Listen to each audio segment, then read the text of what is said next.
ഇന്ന് നമുക്ക് ഒരു ഇഫ്താർ സ്പെഷ്യൽ റെസിപ്പി നോക്കാം.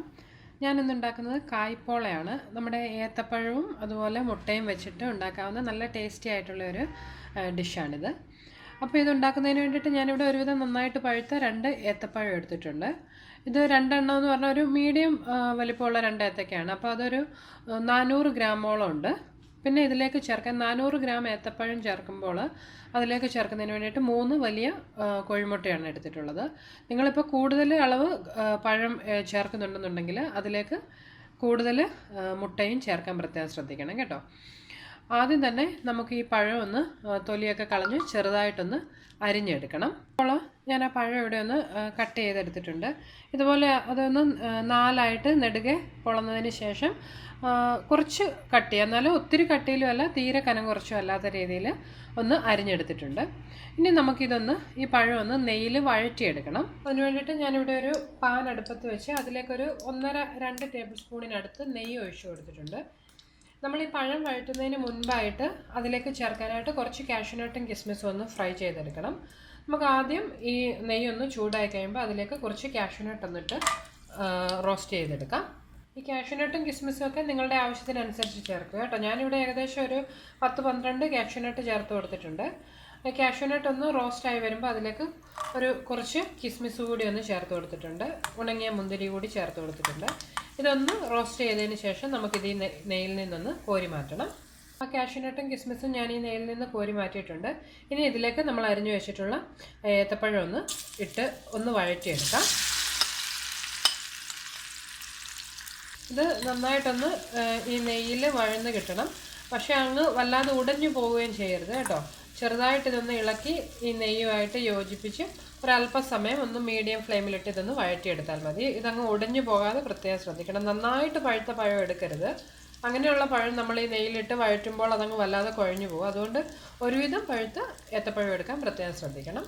അപ്പോൾ ഏകദേശം ഒരു 4-5 മിനിറ്റ് ആയിട്ടുണ്ട്. നമ്മുടെ പഴം ഒന്ന് ആവശ്യത്തിന് വഴന്ന് വന്നിട്ടുണ്ട്. നന്നായിട്ടൊന്ന് സോഫ്റ്റ് ആയിട്ടുണ്ട്. ഇനി നമുക്ക് തീ ഓഫ് ചെയ്ത് ഇത് അടുപ്പിൽ നിന്ന് മാറ്റാം. അടുത്തതായിട്ട് നമുക്ക് ഈ മുട്ടയൊന്ന് നന്നായിട്ട് ബീറ്റ് ചെയ്തെടുക്കണം. നിങ്ങൾക്കിത് ബീറ്റ് ചെയ്യുന്നതിന് എഗ് ബീറ്ററോ അല്ലെങ്കിൽ ഫോർക്കോ മിക്സിയുടെ ജാറോ എന്ത് വേണമെങ്കിലും യൂസ് ചെയ്യാം കേട്ടോ. അപ്പോൾ ഈ മുട്ട ബീറ്റ് ചെയ്യുന്നതിൻ്റെ ഒപ്പം അതിലേക്ക് ചേർക്കാനായിട്ട് പഞ്ചസാര കൂടി ഞാൻ എടുത്തിട്ടുണ്ട്. ഞാനിവിടെ ഒരു 1/4 കപ്പ് പഞ്ചസാരയാണ് എടുത്തിട്ടുള്ളത്. നിങ്ങൾക്ക് മധുരം കൂടുതൽ വേണമെന്നുണ്ടെങ്കിൽ ഒരു 5-6 ടേബിൾ സ്പൂണോളം പഞ്ചസാര ചേർക്കാം. അങ്ങ് ഒത്തിരി മധുരം കൂടി പോകാതിരിക്കുന്നതായിരിക്കും എപ്പോഴും നല്ലത്. ഞാനിന്ന് ഈ മുട്ട മിക്സിയിലിട്ടങ്ങ് നന്നായിട്ടൊന്ന് അടിച്ചെടുക്കുന്നതേ ഉള്ളൂ കേട്ടോ. ഞാനിപ്പോൾ ആ മുട്ട 3 മിക്സിയുടെ ജാറിലേക്കൊന്ന് പൊട്ടിച്ചൊഴിച്ചിട്ടുണ്ട്. ഇതിലേക്ക് എടുത്ത് വെച്ചിട്ടുള്ള പഞ്ചസാര ചേർത്ത് കൊടുക്കാം. അതോടൊപ്പം ഞാൻ ഒരു 2 ടേബിൾ സ്പൂണോളം പാൽ കൂടി ഇതിലേക്ക് ചേർക്കുന്നുണ്ട്. നിങ്ങൾക്ക് വേണമെന്നുണ്ടെങ്കിൽ പാൽപ്പൊടി ആണെങ്കിലും ചേർക്കാം, നല്ലൊരു ടേസ്റ്റിന് വേണ്ടിയിട്ട്. ഞാൻ പക്ഷേ ഇന്ന് പാലാണ് ചേർത്തിട്ടുള്ളത്. 2 ടേബിൾ സ്പൂൺ പാൽ ചേർത്തിട്ടുണ്ട്. പിന്നെ ഇതിലേക്ക് ചേർക്കാനായിട്ട് ഒരു 2 ഏലക്ക അതിൻ്റെ ആ തോല് കളഞ്ഞ് അതിൻ്റെ അകത്തുള്ള ആ സീഡ് എടുത്തിട്ടുണ്ട്.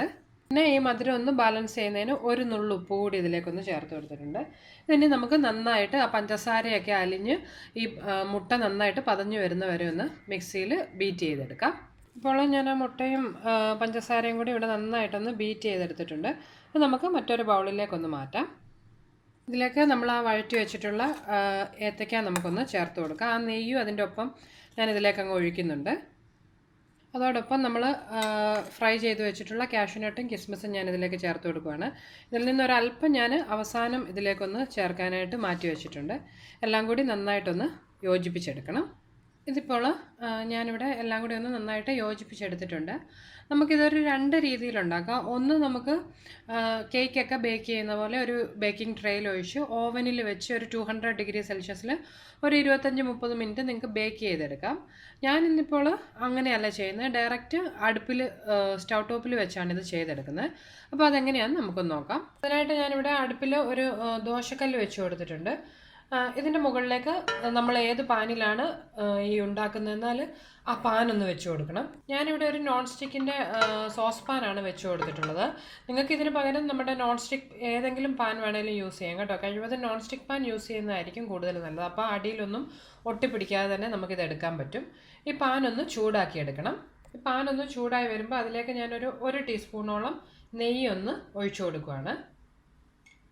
ഈ പാൻ ഒന്ന് ചുറ്റിച്ച് ആ നെയ്യ് ഇതിൻ്റെ എല്ലാ ഭാഗത്തേക്കും ഒന്ന് നമുക്ക് ആക്കി കൊടുക്കാം. ഇപ്പോൾ നമ്മുടെ കായ്പോളയുടെ ഉള്ള പാൻ നന്നായിട്ട് ചൂടായിട്ടുണ്ട്. ഇതിലേക്ക് നമ്മൾ തയ്യാറാക്കി വെച്ചിട്ടുള്ള ആ മിക്സ് നമുക്കൊന്ന് ഒഴിച്ചു കൊടുക്കാം. ഇപ്പോൾ ഞാൻ ആ കായ്പോളയ്ക്കുള്ള മിക്സ് ഇതിലേക്കൊന്ന് ഒഴിച്ചു കൊടുത്തിട്ടുണ്ട്. ഇനി നമുക്ക് അടുപ്പിൽ തീ ഒരു മീഡിയം ടു ലോ ഫ്ലെയിമിൽ വെച്ചതിന് ശേഷം ഈ പാത്രം അടച്ചു വെച്ച് ഒരു 25 മുതൽ 30 മിനിറ്റ് വരെ നമുക്കൊന്ന് കുക്ക് ചെയ്തെടുക്കണം. 30 മിനിറ്റ് മിക്കവാറും വേണ്ടി വരും കേട്ടോ. ഒരു മീഡിയം ടു ലോ ഫ്ലെയിമിൽ വെക്കണം, ഇല്ലെങ്കിൽ ഇത് പെട്ടെന്ന് അങ്ങ് കരിഞ്ഞു പോകാൻ ചാൻസ് ഉണ്ട്. ഇതുപോലെ നന്നായിട്ട് ടൈറ്റ് ആയിട്ടുള്ള ഒരു മൂടി കൊണ്ട് ഇത് അടച്ചു വെച്ച് വേണം കുക്ക് ചെയ്തെടുക്കാനായിട്ട്. ഇപ്പോൾ ഏകദേശം ഒരു 10 മിനിറ്റ് കഴിഞ്ഞിട്ടുണ്ട്. നമുക്ക് ഇതിൻ്റെ മുകളിലേക്ക് ആ ബാക്കി വെച്ചിട്ടുള്ള കാഷ്യൂനട്ടും കിസ്മിസും ഒന്ന് ഇട്ട് കൊടുക്കാം. അപ്പം ഇത് ആയി വരുമ്പോൾ കാണാനായിട്ടുള്ള ഒരു ഭംഗിക്ക് വേണ്ടിയാണ് കേട്ടോ ഏറ്റവും ലാസ്റ്റായിട്ട് ഇതൊന്ന് ചേർക്കുന്നത്. നിങ്ങൾക്ക് വേണമെങ്കിൽ ഒരുമിച്ച് മുഴുവനും കൂടെ ആണെങ്കിലും ചേർത്ത് കൊടുക്കാം. ഇതിനെയും വീണ്ടും അടച്ചു വെച്ച് നമുക്ക് ഒരു 30 മിനിറ്റ്, ടോട്ടൽ ഒരു 30 മിനിറ്റോളം ഇത് വേണ്ടി വരും. ഒരു ടൂത്ത് പിക്കോ അല്ലെങ്കിൽ ഒരു നൈഫോ ഒക്കെ ഒന്ന് കുത്തി നോക്കുമ്പോൾ നന്നായിട്ട് ക്ലീനായി വരുന്ന ആ ഒരു പാകം വരെ ഇത് തയ്യാറാക്കിയെടുക്കണം. ഇപ്പോൾ അരമണിക്കൂറിന് ശേഷം ഞാൻ ആ തീ അങ്ങ് ഓഫ് ചെയ്തിട്ടുണ്ട്. ഇതിപ്പോൾ നന്നായിട്ട് കുക്കായി കിട്ടിയിട്ടുണ്ട്. ഇതുപോലെ ഒരു കത്തിയോ അല്ലെങ്കിൽ ഒരു ടൂത്ത് പിക്കോ ഇൻസേർട്ട് ചെയ്ത് നോക്കുമ്പോൾ നല്ല ക്ലീൻ ആയിട്ട് വരുന്നുണ്ട്. ഞാനിപ്പോൾ തീ ഓഫ് ചെയ്ത് വെച്ചിട്ട് ഒരു 3-4 മിനിറ്റ് ആയിട്ടുണ്ട്.